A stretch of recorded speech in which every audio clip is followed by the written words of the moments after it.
This is Hino's Sport, bringing you that heat and that fire. We keeping the foot on the what? On the necks. We keeping the foot on the what? On the necks. And like the Tibetan Mastiff that I am, I'm applying what? Unlimited pressure. Because pressure does what? It bursts pipes. Now let's get on to the video. Errol, the Truth Spence. He put the welterweight division on notice. You got to give this guy credit. He's the truth in the ring, just like he knows his sport is the ultimate truth teller on YouTube. So hear me and hear me. Wow. Let me rewind that because I need to marinate in the corpus callosum and in the cerebellum. Once again, rehear me and rehear me. Wow. Errol, the Truth Spence, is the truth in the ring, just like he knows his sport is the ultimate truth teller on YouTube. So we got to talk about this. He put the welterweight division on notice. You got to give him credit. And this is what I was trying to tell you guys. The welterweight division does not move at the drum and the thumb and the needle until Errol the Truth Spence comes back to dominate. He is the rock star of the division. Remember, that was a term that I coined, and it's happening to be true. Now that he's back in the division, it's exciting again. So what happened when the guy had the car crash? What happened when he was on a temporary sabbatical? The division was supposed to keep moving. What happened to the Chihuahua barking behind the damn fence? Let me say it again. The Chihuahua barking behind the damn fence. Terence Crawford is a boring ass fighter. He's a welterweight that fights B- to C+ level fighters. This is why he can never galvanize a boxing fan base. Let me say it again. He is a fighter that fights B- to C+ level fighters. This is why he's unexciting. He's boring, and he can't galvanize a fan base outside of his what? Omaha Nebraskans and Bud Man fans. That's the cold-hearted, the unadulterated, and the cutthroat truth teller fashion. Plus, he has no charm. He has no charisma. He's boring, and he's still as fuck.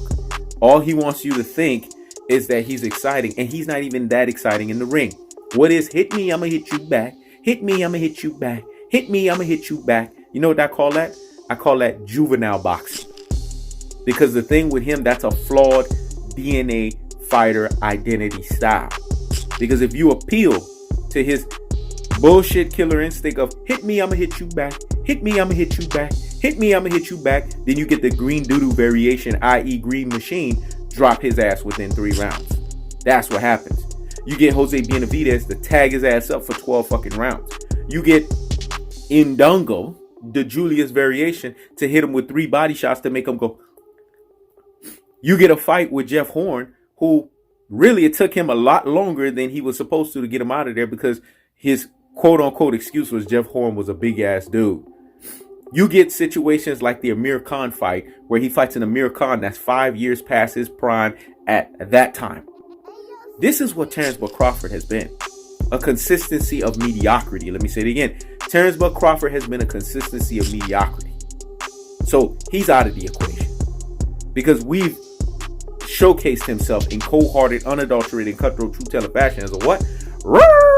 A Chihuahua barking behind the damn fence. He doesn't want to do no heavyweight lifting, i.e. doesn't want to get out of the bed, don't brush his teeth. Who does that? And fight real competitors. That's what we mean when we say he doesn't want to brush his teeth. Now that's the cold-hearted, the unadulterated, cutthroat, truth teller fashion. The barking Chihuahua barking behind the damn fence is out of here now. Now let's go to Danny Cherry Picking Garcia. All he wants to do is have white asses in front of him on a fight hype video, shake it. Does that look like a guy that's ready to fight Errol the Truth Spence? Now, we know you got to get your boogie down. Who doesn't like ass in front of them? Who doesn't like TNA? I don't know who doesn't. So I'm not knocking him for that. What I'm saying is, wherever a man's heart is at, that's where his focus is at. Let me say it again. Wherever a man's heart is at, that's where his focus is at. No one is telling you can't get ass. But we could clearly see Danny Garcia is not on his purpose. But what I mean when I say on your purpose, meaning you're a boxer. You about to fight Errol the Truth Spence. You about to fight Mr. Tactical Aggression, technical punching placement, and body snatching work, the levying onslaught of the punishment style. You saw what happened to Mikey Garcia. You saw how he got regressed to a what? A Uber, a Lyft, and a hold up. Hey, taxi, Tijuana cab driver fighter. A fighter that no longer knows what his fighter identity is in the boxing ring. Let me say it again. A fighter that no longer knows what his fighting identity is in the boxing ring. You saw what he did to Lamont Peterson. A fight that you damn near lost to. So I would be worried. I would be training. I would be putting the TNA to the damn side and get that thing later. I would be in the actual gym. I would be getting on my purpose. Especially if I'm a fucking cherry picker. Especially if I fought Adrian Granados. Don't make me laugh. Especially if I fought Ivan Redcat. Who is that? This is the stuff that I'm talking about. A fighter is as good as his last fights. What happened to that Cardinal Rule in boxing? Let me say it again. A fighter is as good as his last fights. What happened to that Cardinal Rule in boxing? See, so we have to peel the layers of the onion, right? We have to look at the cold-hearted, the unadulterated, and the cutthroat truth-telling fashion here. We have to look at the undercurrent and the underlining things here. Danny Garcia is a bona fide tune-up for Errol the Truth Spence. That's what he is at his truest and his most properest levels. He's a tune-up because he has no belt. He's flat-footed. He doesn't let his hands go, and he's a cherry picker. Do you know what that translates to? A tune-up. Let me say it again. I keeps the foot on the what? On the necks. I keeps the foot on the what? On the necks. He's flat-footed. He doesn't let his hands go. And guess what? He's a cherry picker. So, i.e., he's a tune-up fight. See? I see you, Errol the Truth Spence. I know you can't fool me, nigga. You can't fool me, dog. He's using Danny Garcia as the tune-up so that he can tune himself up, refine himself up, so that the next fight could be Manny Pacquiao. Manny Pacquiao ducked Errol the Truth Spence 4 straight times. I mean, come on. 4, the number 4 means covered on all sides of the corner, all sides of the equation, all sides of the aisles. And Manny Pacquiao ducked him 4 times because he understands if he fights the levying onslaught of the punishment style, if he fights that southpaw, that's like nobody's business, he's going to go into AARP status. He's going to become AARP Pac-Man. He's going to have to fill out his AARP card. Manny Pacquiao has only so many fights left. That's why he ran his ass away from PBC. Damn, man. Errol the Truth Spence got fighters running their asses away from PBC, dog. Let me say it again. Errol the Truth Spence got fighters running their ass away from PBC because Manny Pacquiao knew after he won that Keith Thurman fight, the next person on the chopping block was going to be Errol the Truth Spence. That's who was going to call him out.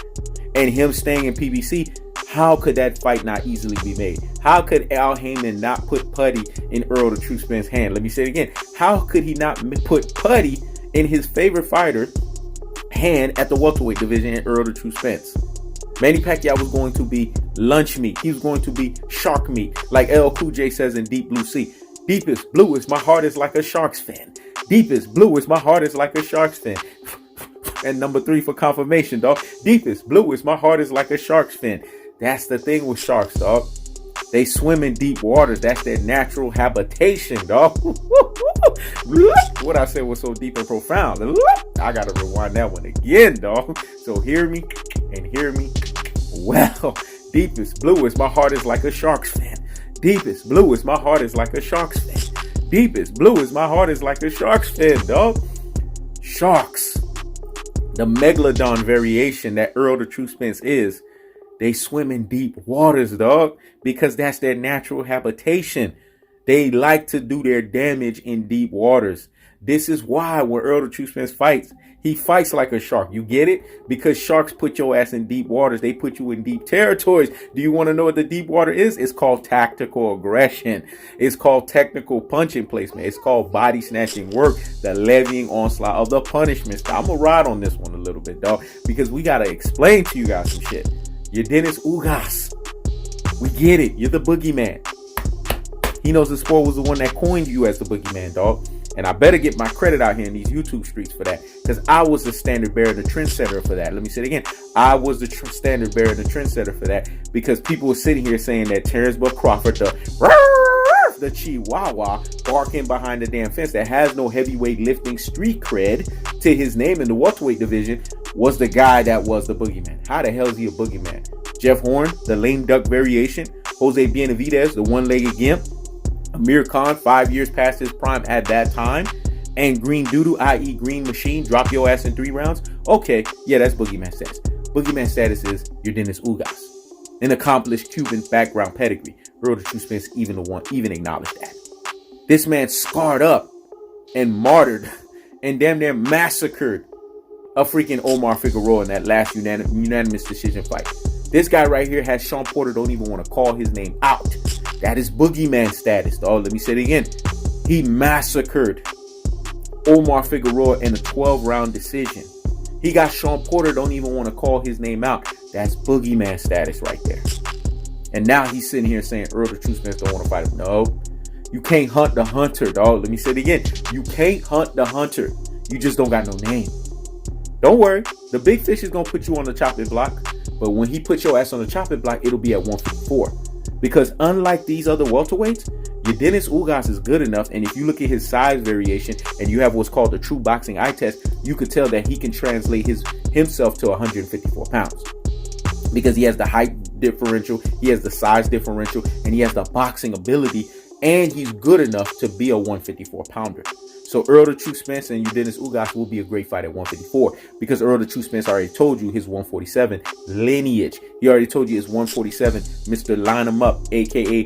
Free Smoke Jr., a.k.a. Man Down Strap Season, is Danny Garcia, Manny Pacquiao, and then Terence Crawford. So there's no room for you Dennis Ugas.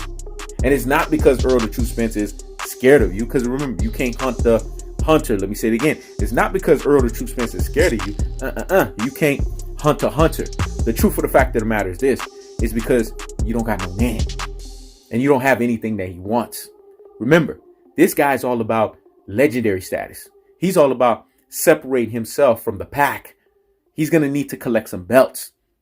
This is why they say i.e. man down, i.e. strap season. Let me say it again. i.e. man down, i.e. strap season. How's it strap season if he ain't collecting no fucking strap? Now, I know people are saying, well, what about Danny Garcia? Danny Garcia is the end of the Cold War. See, Cold Wars are ended in one or two ways. It's either you negotiate on them or guess what?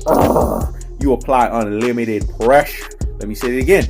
Cold Wars ended one or two ways. If you do your history on the Cold War, the reason why the Cold War ended in the favor of the United States is because Russia just financially couldn't outlast the U.S. So Russia had to have the unlimited pressure applied on them because pressure does what? It bursts fucking pipes.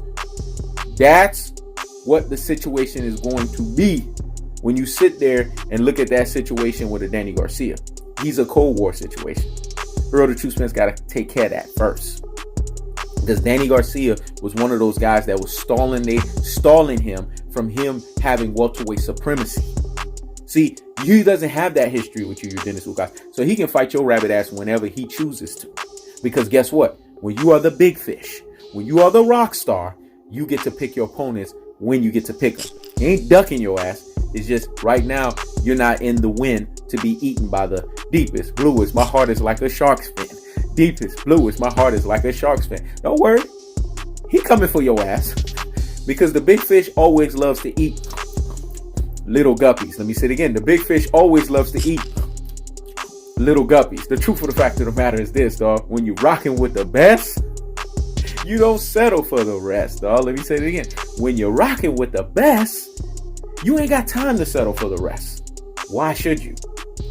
Earl the True Spence, the legend continues, dog. I told you guys, man. This guy right here is an era-filled fighter.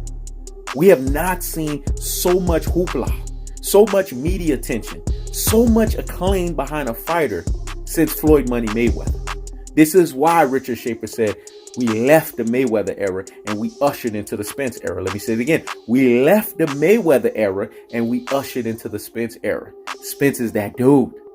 He's Mr. Tactical Aggression, Mr. Technical Puncher Placement, Mr. Body Snatching Work, the levying onslaught of the punishment style. Do you understand the translation? Do you understand the equation? Do you understand the simile to a shark? The shark keeps coming at you, man. Once he smells blood, he keeps going back. He keeps circling back until there's no chunk left out of you, dog. That's how they operate. This is why they call him the Punisher by trade. Because when you get into the ring with Earl the True Spence, you are looked at as the judge, the jury, and the executioner. The judge via tactical aggression. the jury via technical punching placement, and the executioner via body snatching work, the levying onslaught of the punishment style. The welterweight division has been put on notice. Keith Thurman, Errol the True Spence don't even look his way. You know why? Because Keith Thurman didn't even look his way. That's his way of getting back at Keith Thurman. Let me say it again. Keith Thurman didn't even look at Errol the True Spence way, so why should Errol the True Spence look at his way? So basically, the tables have turned. So bottom line is this, and this is the cold-hearted, the unadulterated, and the cutthroat truth-telling fashion. The big fish has already talked. He put the welterweights on notice. He put them at their truest and their most prosperous levels. He's going to clean up the division. And then after he gave you the line of how it's going to pan out, because obviously him and Al Heyman have spoken, and that line is not going to get broken by no a chihuahua walking behind the damn fence. It's not going to happen. Last time I checked, did Manny Pacquiao say anything about fighting Terence Crawford? See, that's why I said, don't listen to reverse bias, aka detractors, aka panders. The truth of the fact of the matter is, Danny Garcia's first, Manny Pacquiao second, Terence Crawford is third. After Errol the True Spence cleans out 147, becomes undisputed at 147, something that we haven't seen before, then he's going to move up to 154. That's going to give him a rarefied air of legacy. Let me say it again. This is why he's staying at 147. He would have been left 147, but he understands what being undisputed at 147 does. It gives him a rarefied legacy to where now you have to put him amongst the greats. See, he understands that he's a student of the game. This is why they call him the truth. Like Freddie Roach said, because there's no lies in his damn fist. All I got to say is the big fish is out here ready to what? Eat all of the little fucking guppies. That's the cold-hearted and the unadulterated and the cutthroat truth-telling fashion. I keeps the foot on the what? On the next. I keeps the foot on the what? On the next. This is He Knows the Sport. Checking out.